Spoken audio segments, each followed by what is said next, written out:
Bonjour à tous, dans cette quatrième vidéo sur la 206, on va travailler sur le remontage progressif de la culasse. Il y a pas mal de poussière qui s'est accumulée dessus, je vais la nettoyer et puis je vais remonter pour commencer le boîtier d'eau. Et après on va nettoyer les culbuteurs, donc toute la rampe de culbuteur, et on pourra ensuite la réinstaller avec l'arbre à cam. C'est parti! Alors je vais commencer par nettoyer les plans de joint avec un petit peu d'éthanol, donc le même que celui qu'on achète à la pompe, puisqu'il contient 15% d'essence et j'en ai un bidon de 20 litres.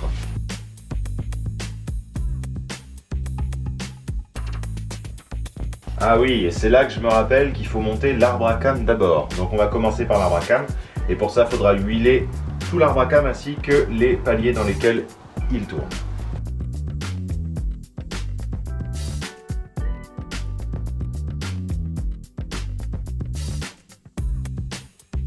Alors ce que je vais faire, c'est que je vais prendre au doigt de l'huile avec mon doigt et je vais aller lubrifier tous les paliers qui sont là, dans lesquels va tourner l'arbre à cam. Alors avant de remonter le boîtier d'eau, il faut mettre l'arbre à cam. Et pour mettre l'arbre à cam, il faut le huiler. Donc j'ai pris un pinceau et un petit récipient, on va prendre un peu d'huile.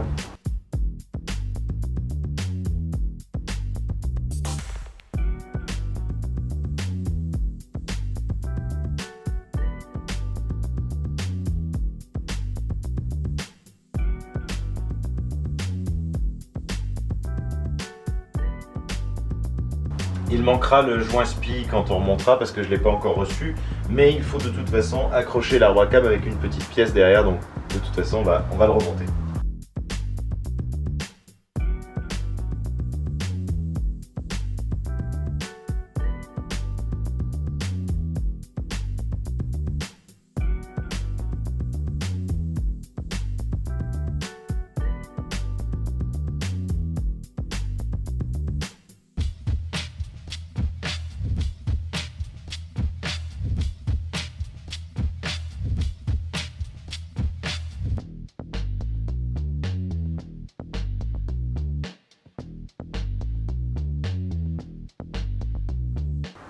Voilà.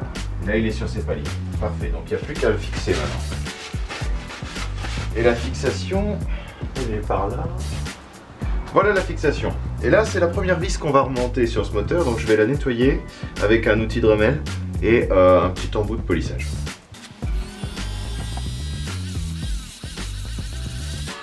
Lunettes de sécurité.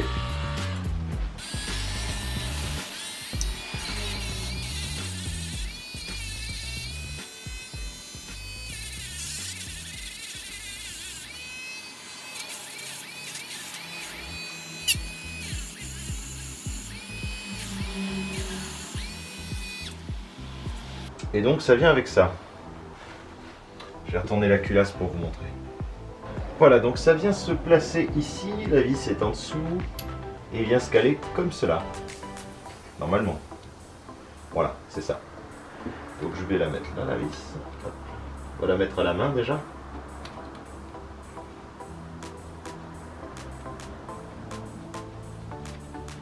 Voilà. Et maintenant je vais aller chercher une clé à cliquer.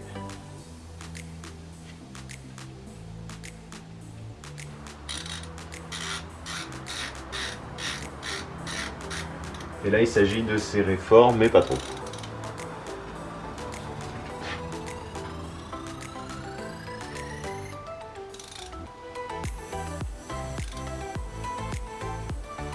Voilà.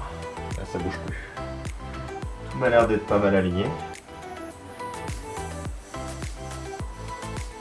Alors, on va pouvoir passer au remontage du boîtier d'eau. Donc, on prend le boîtier d'eau qui vient donc se présenter comme ça. Vérifie que tout passe bien. Nickel. Et donc il va falloir mettre une page à joint sur tout le tour là. Et il va falloir aussi nettoyer les vis. Donc je vais commencer par nettoyer les vis, puis ensuite je vais utiliser ceci, de la pâte à joint. Je vous mets un lien vers ce produit dans la description.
C'est parti pour le plan de joint.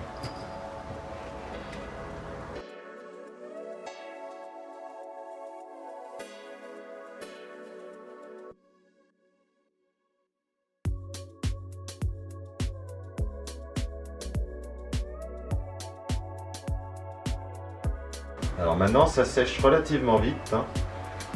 Donc je pense que dans un quart d'heure ce sera déjà trop tard. Je vais le placer sur son emplacement, mettre 2 vis pour pouvoir, même 3 pour pouvoir l'orienter correctement. Voilà. Il faut trouver où est-ce qu'elles vont. Ouh là là, on est mis sur le capteur. Voilà.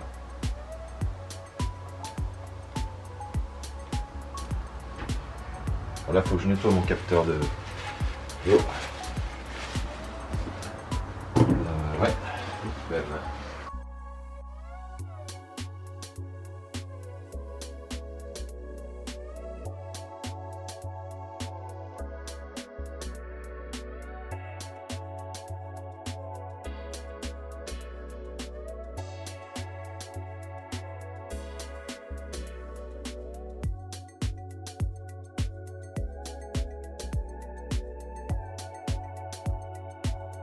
Et maintenant, il faut enlever l'excédent de joint.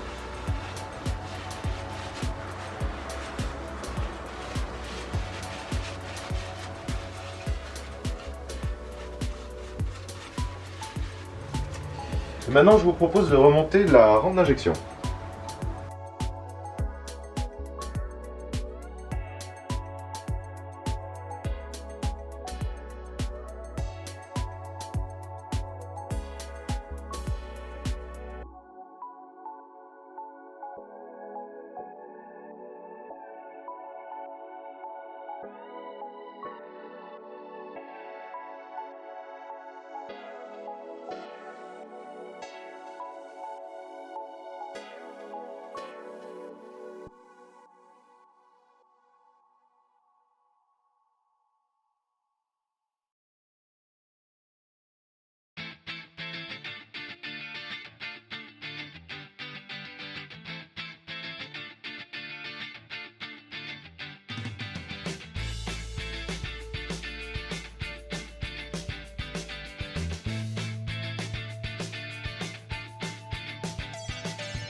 Et voilà pour le quatrième. Donc là, les 4 injecteurs sont rebranchés. Et donc, on va pouvoir passer à la réinstallation des culbuteurs. Mais pour ça, il faut bien les nettoyer parce qu'ils sont dans un sale état. Alors, ce que je vais faire maintenant, donc en fait, j'ai réfléchi, les culbuteurs, je ne peux pas les remettre parce que ils sont tenus par les vis de culasse. Donc, il faut les remettre après avoir remis la culasse. Mais comme là, il faut les nettoyer, j'ai préparé un bac, malheureusement pas assez grand. En plus, il était percé, alors j'ai refermé avec de la pâte à joint. Et je voudrais remplir ça d'éthanol en fait et le faire baigner dedans et nettoyer au pinceau. mais je pense que l'éthanol va peut-être dissoudre le silicone, donc on va voir ce que ça donne. Donc je vais préparer un bidon avec un entonnoir au cas où ça se met à fuir.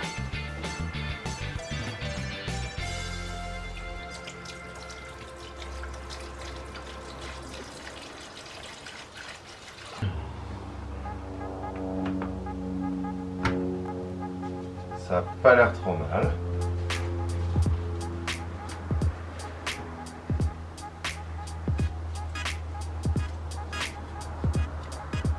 Ça a l'air de bien dissoudre la graisse. Hein. Ah oui, ça marche bien.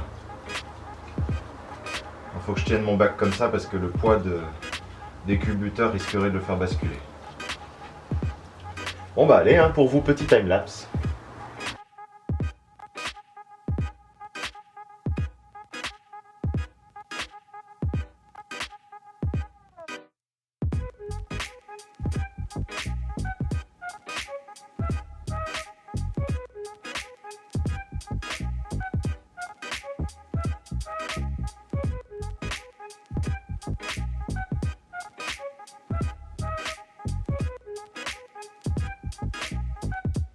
Bon là le but c'est surtout de dégrossir, c'est pas très grave s'il reste de l'huile là-dessus puisque de toute façon ça doit être lubrifié. Je veux juste enlever et dissoudre les gros morceaux d'huile qui sont solidifiés, qui ont brûlé d'un peu dans le moteur en fait. Mais là comme on voit le métal, c'est signe que ça commence à bien fonctionner. Alors là il faut savoir que dans l'éthanol il y a 15% d'essence et c'est seulement l'essence qui parvient à dissoudre l'huile minérale, donc là il aurait dans l'idéal mieux valu utiliser de l'essence. Après bon, l'éthanol c'est 70 centimes le litre. Alors. Si pour le prix gagné il faut juste passer un peu plus de temps à le laisser dissoudre, alors il faut dire que c'est pas trop grave.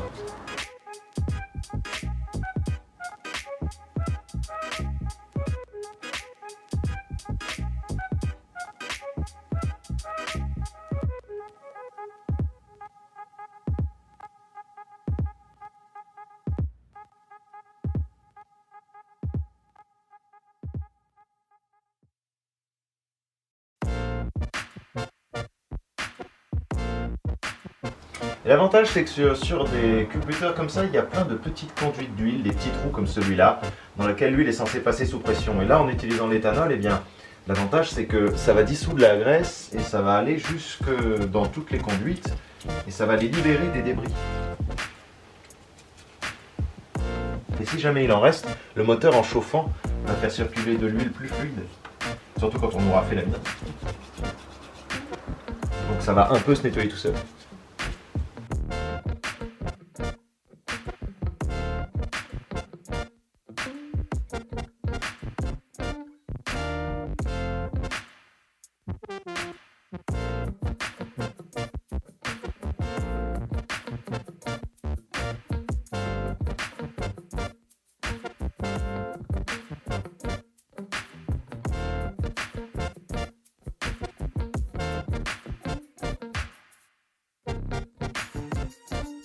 Bon alors maintenant qu'on a nettoyé la culasse, qu'elle est surfacée, que l'arbre à cam est propre, que les culbuteurs sont propres et que tout est nickel, on va pouvoir passer au nettoyage du carter d'huile. Parce que comme vous l'aviez vu dans la première vidéo, la vidange, en fait, il n'y en a pas vraiment eu. Donc je pense qu'il y a pas mal de détritus dans le même état qu'au niveau de la culasse dans le carter d'huile. Donc on va démonter le carter d'huile, on va regarder un peu l'état à l'intérieur du moteur au niveau du vilebrequin. Puis on va refaire un joint une fois que tout sera propre. Et puis juste avant ça, je vais vous montrer parce que j'ai passé un petit coup de Dremel sur les parties qui ne sont pas extrêmement planes des culbuteurs pour essayer de le nettoyer. Donc ça a pas mal marché, un bain d'éthanol aussi, enfin deux même, un pour le rincer aussi. Je vais vous montrer à quoi ça ressemble, puis après je lève la voiture et puis on regarde ce que ça donne sous le carter d'huile, même si je pense qu'il risque, à mon avis c'est possible que le bouchon, là où il y avait la sortie d'huile, était peut-être un peu bouché. Et donc peut-être que ça va dégueuler quand je vais l'ouvrir, on verra. Et puis il faudra nettoyer la crépine aussi qui doit être sous la pompe à huile. Normalement il y a une petite crépine, une espèce de petit filtre assez gros qui doit être pas mal bouché je pense. Donc on va regarder un peu tout ça. Alors voilà ce que je voulais vous montrer. Donc là vous voyez qu'on a remis la rampe d'injection et là on a le plan supérieur de la culasse avec l'arbre à cam et le boîtier d'eau et tout. Là-bas il manque au bout bien sûr la poulie d'huile-brequin puisqu'il me faut un nouveau joint spi. Et puis voilà les culbuteurs que j'ai réussi à nettoyer, donc ils sont franchement assez propres à mon goût. Il n'y a plus vraiment d'huile brûlée là sur les culbuteurs, donc c'est vraiment pas trop mal. Vraiment mieux même qu'au début. Allez, c'est parti pour le carter d'huile.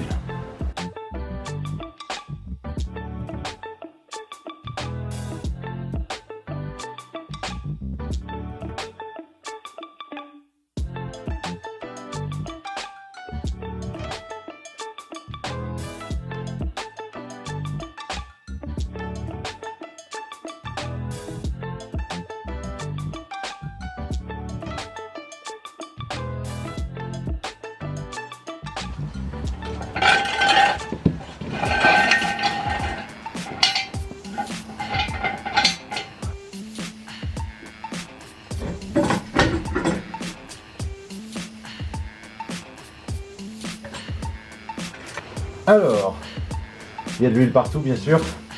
Le carter d'huile est là. Je pense que si l'huile est coincée, on pourrait peut-être l'avoir en enlevant le filtre à huile. C'est pareil, on est bien coincé par toute cette graisse aussi.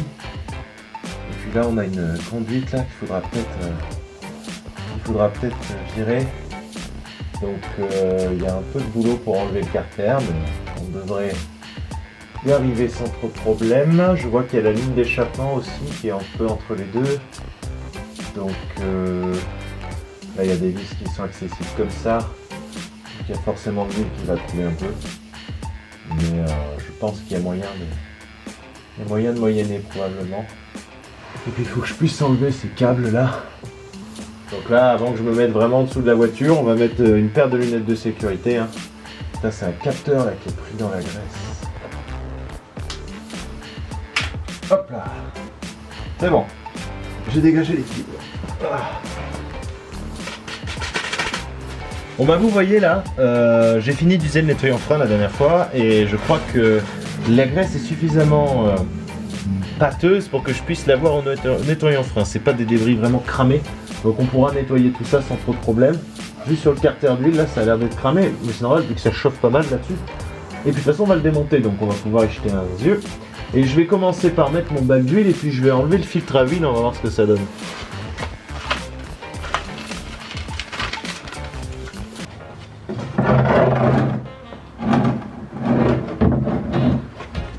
Alors, à force de mettre des coups de marteau dedans, le filtre a fini par venir. Donc là, il est desserré. Je vais placer le bac juste en dessous. Et c'est dégueulasse. Mais il n'y a rien qui coule. Ça doit être bouché là-dedans. Bon, je vais boucher le trou au niveau du filtre à huile avec le filtre. Mais je vais pas serrer comme un bourrin, n'est-ce pas? Et puis on va enlever le carter d'huile. Je vous parie que c'est du 10 partout. Allez. Bingo. Ça vient tout seul.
Alors, j'ai eu toutes les vis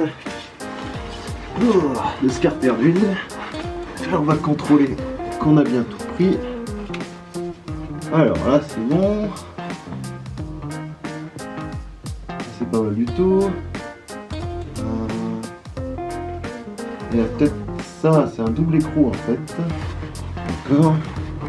Là, c'est bon. Et là, c'est bon. Ok.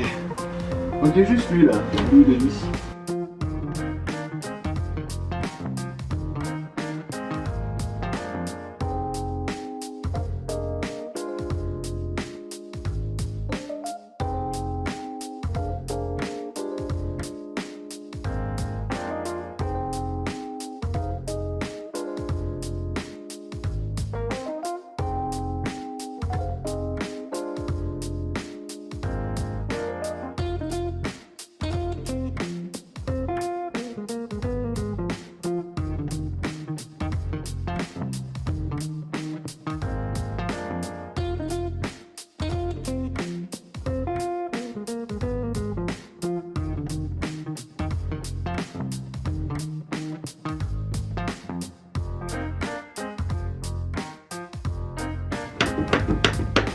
Ah bon, on a l'air malin, tiens.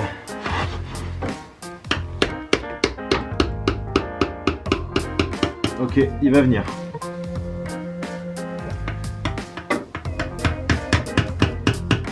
Oui, il est en train de venir. Très bien. On a réussi.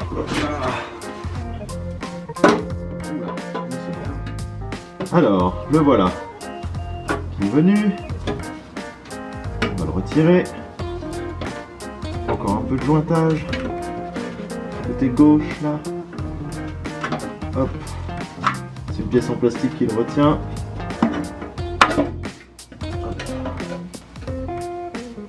Alors. Ça dégouline pas tant que ça. Un petit peu.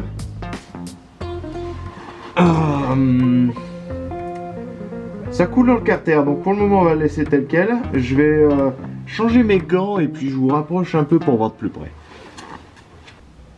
Alors voilà ce que ça donne. Donc il y a pas mal d'huile de grippée un peu de partout. Je vais passer pas mal de nettoyant frein. Et puis après on a le bac d'huile qui est bien crade. Et qu'on va dégraisser aussi. Et puis nettoyer, poncer et tout ce qu'il faut bien. Et puis ensuite j'irai chercher de la peinture noire haute température pour repeindre eh bien, le carter d'huile et puis également le couvre-culbuteur, le cache-culbuteur. Et puis après il y aura une grosse séance de nettoyage au chiffon, à la brosse à dents et un peu de partout sur tout le moteur pour essayer d'enlever toute cette graisse et puis notamment ce connecteur là qui est bien gras. Voilà, c'est parti.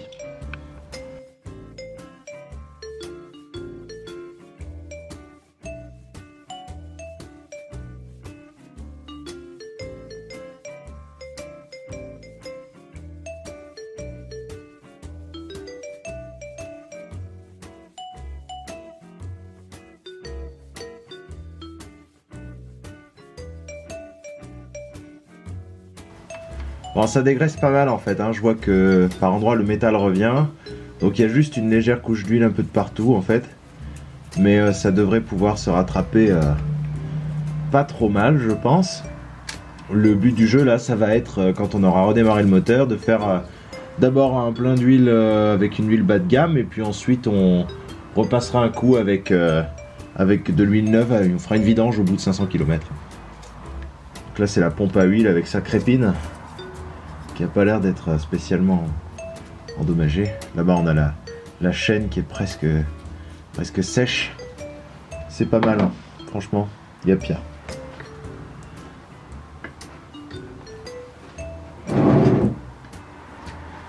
Alors voilà le bousin. Bah c'est bien sale, hein. Alors pour travailler sur cette pièce déjà je vais la vider complètement dans un bidon.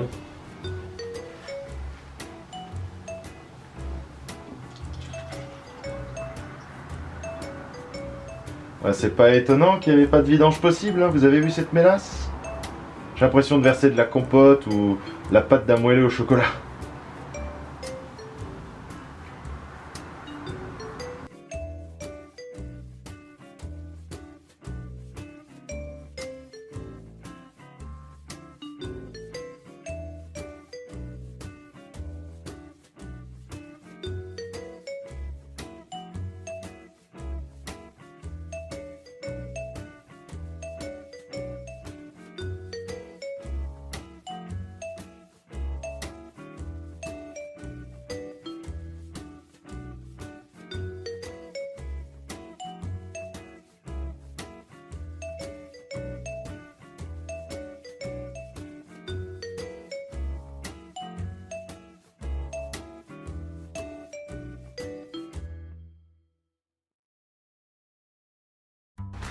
Alors maintenant ce que je vais faire c'est que je vais nettoyer le plan de joint avec un grattoir en nylon.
Bon, j'en ai enlevé un peu à la lame de cutter. Et maintenant, je vais y aller au papier à poncer, le plus fin pour essayer d'abîmer le moins possible mon plan de joint.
Bon voilà, j'ai réussi à le nettoyer pas trop mal, hein. J'ai gratté un peu avec le grattoir nylon, j'ai enlevé une bonne partie de la couche d'huile sale, j'ai nettoyé le plan de joint, il est tout plat, nickel, un peu écorché par la lame de cutter mais je vais rattraper ça avec la pâte à joint.